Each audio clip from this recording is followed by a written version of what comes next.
방송가족 여러분 안녕하십니까?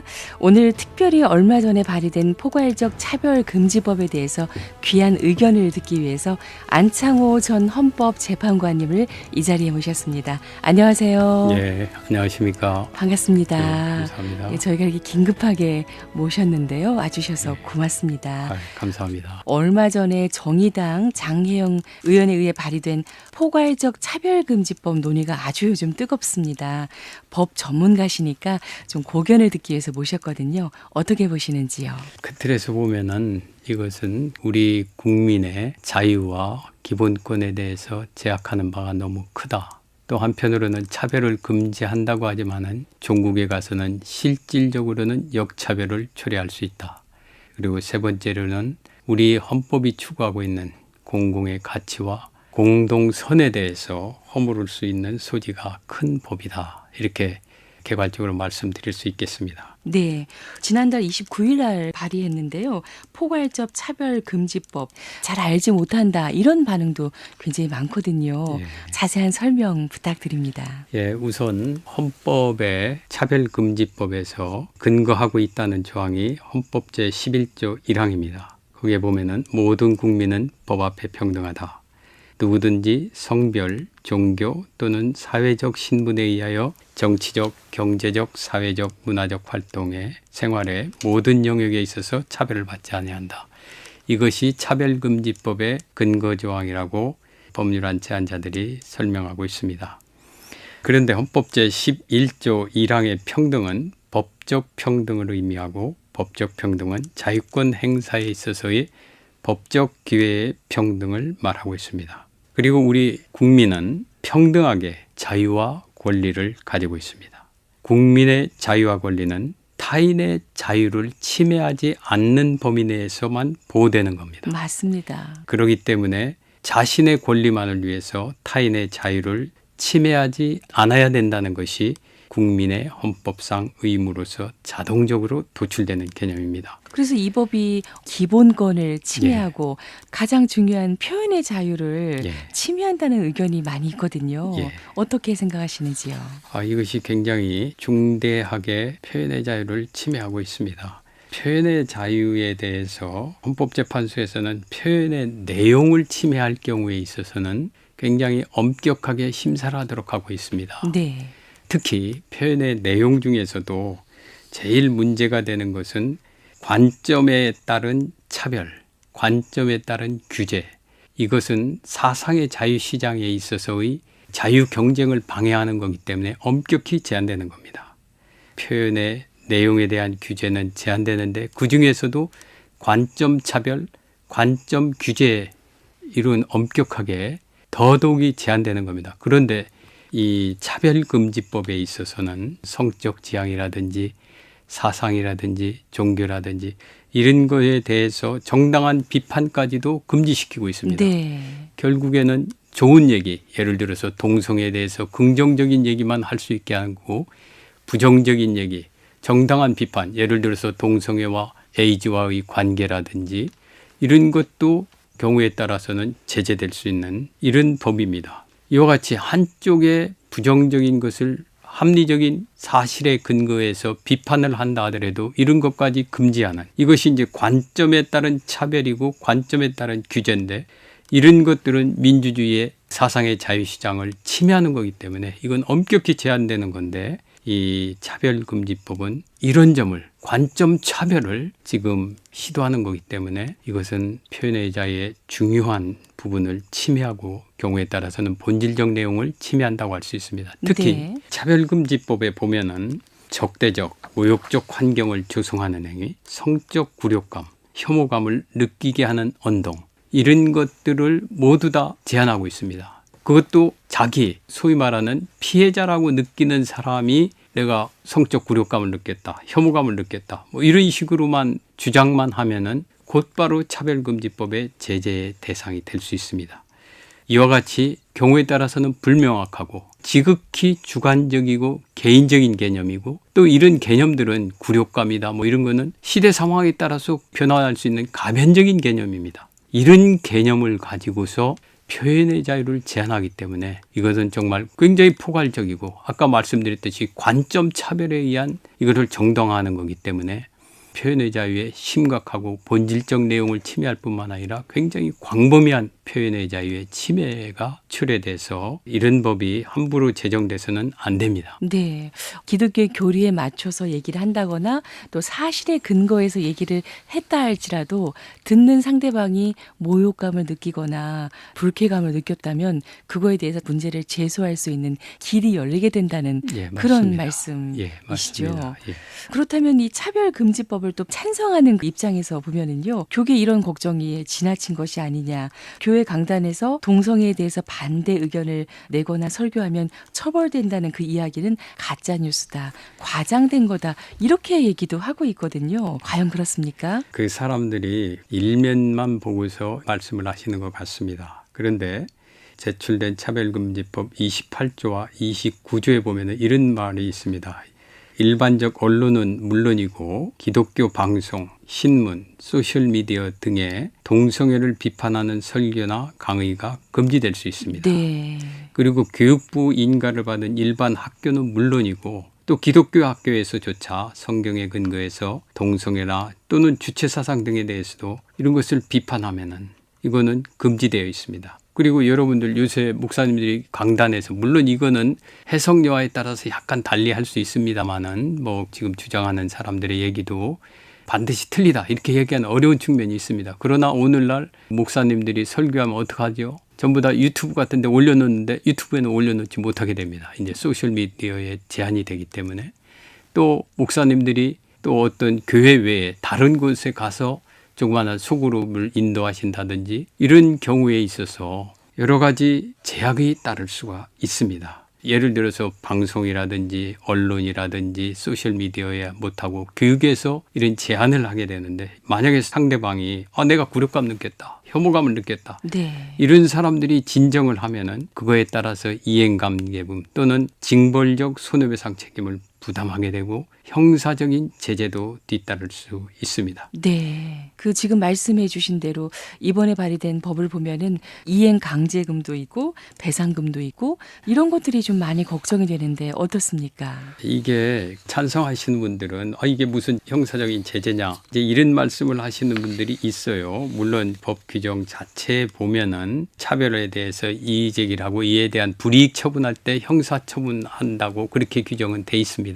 그렇지만은 방송이라든지 학교라든지 이런 데서 예를 들어서 반동성애라든지 주체사상이라든지 이런 거에 대해서 사실에 근거해서 비판을 한다 하더라도 네. 이 사람들에 대해서는 3천만 원 이하의 이행강제금을 부과할 수 있습니다. 그것도 위반 시마다 부과할 수 있어요. 네. 그렇기 때문에 여러 차례 계속 부과할 수 있고 또 2배 내지 5배의 손해액의 2배 내지 5배의 징벌적 배상금을 부과할 수 있습니다. 또 한편 아까 형사처벌은 그렇게 제한되어 있지만은 우리나라는 독일이나 미국과 달리 모욕이나 사실에 근거한 명예훼손을 처벌하고 있습니다. 이게 차별금지법이 들어옴으로써 경우에 따라서는 강단이나 이런 데서 말씀하는 것도 경우에 따라서는 명예훼손이나 또 모욕에 의해서 처벌되지 않는다. 이렇게 반드시 말할 수 없을 겁니다. 네.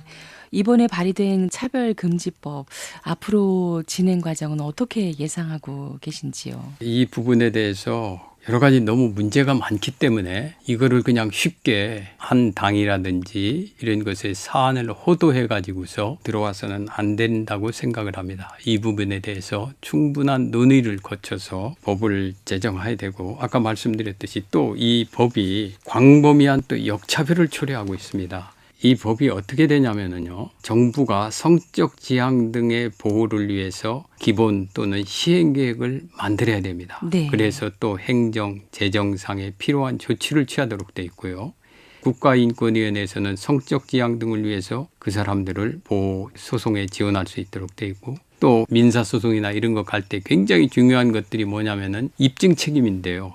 입증 책임이 원래는 피해자가 입증하도록 돼 있는데 이 법은 거의 대부분을 피해자라고 하는 사람은 나 저 사람 발언 때문에 내가 모욕감을 느꼈다. 이렇게 주장만 하면은 상대방이 모욕감을 주는 것이 아니다. 뭐 네. 다른 거다. 이런 걸 모두 다 주장을 하고 입증을 해야 됩니다. 왜 이렇게 바뀌었을까요?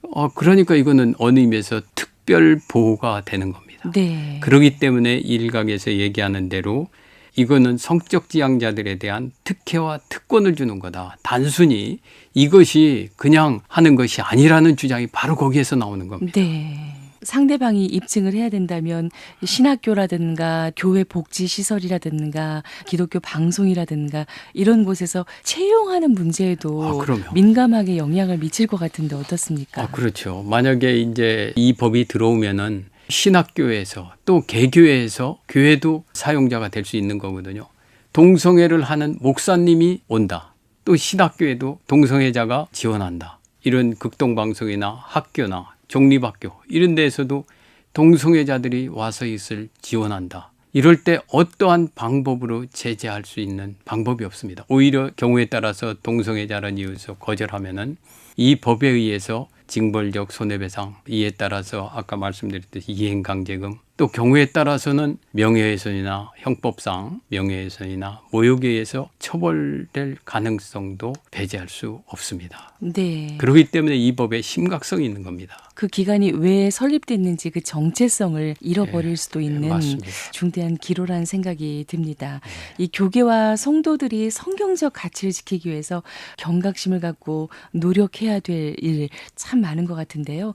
전 헌법재판관님 꼭 당부하고 싶은 말씀 있으시다면요. 또 한편으로는 어떤 문제가 있냐면요. 이제 일각에서는 이걸로 인해서 교회 설교에는 지장을 주는 것이 아니다. 동성애 반대, 교류에 따라서 반대하는 것이 문제가 없는 거다. 이런 주장도 할 수 있을 겁니다. 그러나 자라는 학생들은 학교에서 동성애 긍정적인 얘기만 들을 수밖에 없습니다. 이 법이 통과되면. 동성애 부정적인 면 이런 거는 이제 학교에서 했다가는 곧바로 처벌받고 여러 가지 제재가 따르게 됩니다. 그리고 방송이나 신문이나 인터넷 매체, 소셜미디어 이런 데에서도 긍정적인 얘기만 돌아다니게 됩니다. 결국 동성애의 죄성을 주장하는 성경이라든지 교회에 대해서 파타고니아의 외딴 섬과 같이 고립될 수밖에 없습니다. 교회가 고사될 수 있습니다. 밖에서는 동성애가 좋다는 얘기만 듣는 어린 학생들이 교회에 와서 성경에 맞지 않는다고 하면은 정체성의 혼란이 있을 뿐만 아니라 오히려 교회에 하는 얘기가 굉장히 구태의연하고 시대에 뒤떨어진 얘기 같고 이런 식으로 폄하되고 교회의 가치가 훼손될 수 있습니다. 그렇기 때문에 우리 성도님들 또 특히 목회자님들 한 분 한 분이 이 법의 심각성을 우리가 깨달아야 됩니다. 일부 교단에서 이 부분에 대해서 쉽게 찬성을 했는데 이 법률안이 여기에서 그치는 것이 아닙니다. 이건 굉장히 장기적으로 보면은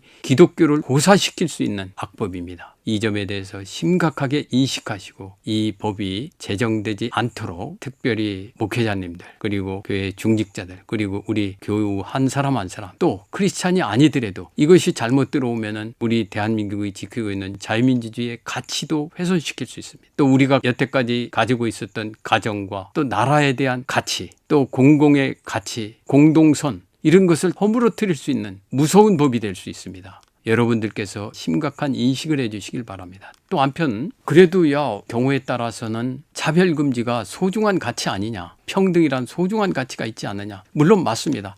평등도 자유와 함께 굉장히 헌법적으로도 소중하게 다루는 가치 맞습니다.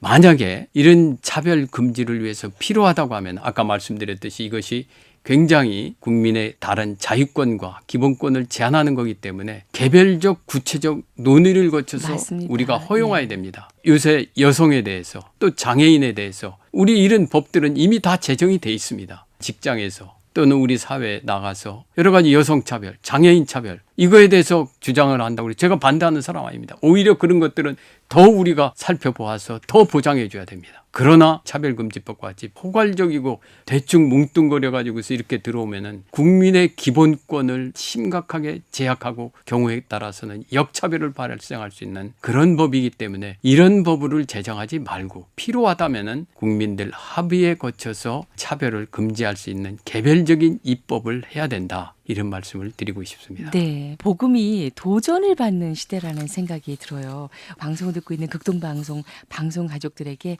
기도 제목 좀 함께 나눠주시면 좋겠습니다. 저는 최근에 자유민주주의의 가치에 대해서 다시 한번 느끼게 됩니다. 지난 2년 동안에 대학원에서 이 헌법 강의를 했습니다. 그러면서 여러 가지 고전 책들도 보는 속에서 자유, 민주, 정의 이런 개념들은 사실 모두 다 기독교에서 나온 개념입니다. 우리 크리스찬들은 인류가 지향하고 있는 모든 중요한 가치는 대부분 성경에서 비롯된 겁니다. 우리가 이 성경의 소중함을 다시 한번 깨닫고 자부심을 가지고 많이 전파해 주셨으면 합니다. 또 우리가 지금 이 차별금지법이나 이런 것과 같이 성경의 내용에 배치되는 내용, 또 이것이 자유와 또 우리가 가지고 있는 기본권을 훼손시키는 이런 법이 들어오지 않도록 여러 성도님들께서 같이 기도해서 자유롭고 모든 사람들이 평등하면서 또 모든 사람들이 기뻐하고 행복해하는 대한민국을 만들어가야 되지 않겠습니까? 아멘.